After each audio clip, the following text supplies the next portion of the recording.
నూతన సంవత్సరం మొదటి రోజే భూ రికార్డుల నిర్వహణలో కీలక అడుగు పడింది.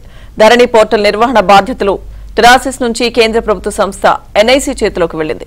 ఇక ప్రభుత్వం ప్రతిష్టాత్మకంగా తెచ్చిన భూభారతి బిల్లుకు గవర్నర్ ఆమోదం తెలిపిన వెంటనే అమల్లోకి రానుంది.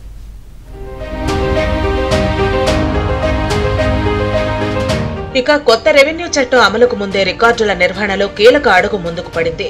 జనవరి 1 నుంచి సాగు భూముల రిజిస్ట్రేషన్లు, మ్యుటేషన్ సేవల ధరణి పోర్టల్ నిర్వహణ బాధ్యతలు కేంద్ర ప్రభుత్వ సంస్థ నేషనల్ ఇన్ఫర్మేషన్ సెంటర్ ఎన్ఐసి చేతిలోకి వెళ్లాయి. ఇప్పటి వరకు ధరణి పోర్టల్ ను టెరాసిస్ అనే ప్రైవేట్ సంస్థ నిర్వహించింది. ఇక నుంచి ఎన్ఐసి నిర్వహించనుంది. గత బీఆర్ఎస్ ప్రభుత్వ హయాంలో 2020 నవంబర్ 2న భూ రికార్డుల నిర్వహణ కోసం ధరణి పోర్టల్ ను తెచ్చారు. అయితే ఆ పోర్టల్ ను ఐఎఫ్ఎస్ఎల్, దాని అనుబంధ సంస్థ టెరాసిస్ నిర్వహిస్తూ వచ్చాయి.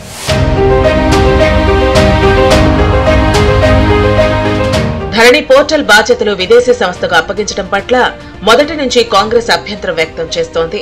విదేశీ సంస్థ చేతిలో పోర్టల్ ను ఎలా పెడతారని కాంగ్రెస్ పెద్ద ఎత్తున విమర్శించింది.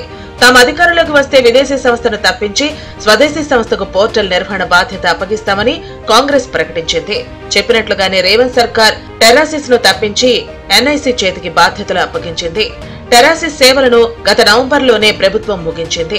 ఆ తర్వాత పోర్టల్ నిర్వహణ బాధ్యతలు కేంద్ర సంస్థ ఎన్ఐసికి అప్పగిస్తూ ఒప్పందం చేసుకుంది. కానీ సాంకేతిక కారణాల వల్ల డిసెంబర్ 31 వరకు టెరాసిస్ కొనసాగింది. జనవరి 1 నుంచి ఎన్ఐసి బాధ్యతలు తీసుకుంది.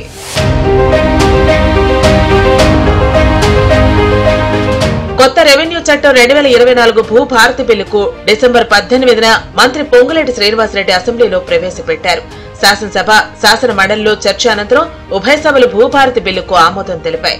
మార్గదర్శకాలు రూపొందించి భూభారతి బిల్లును గవర్నర్ ఆమోదం కోసం ప్రభుత్వం 2 రోజుల క్రితం రాజ్భవన్ కు పంపించింది.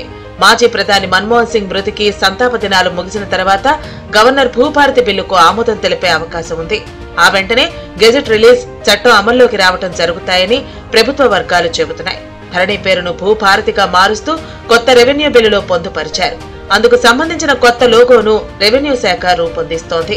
త్వరలో సీఎంతో జరిగే సమావేశంలో లోగోను ఖరారు చేయనున్నారు.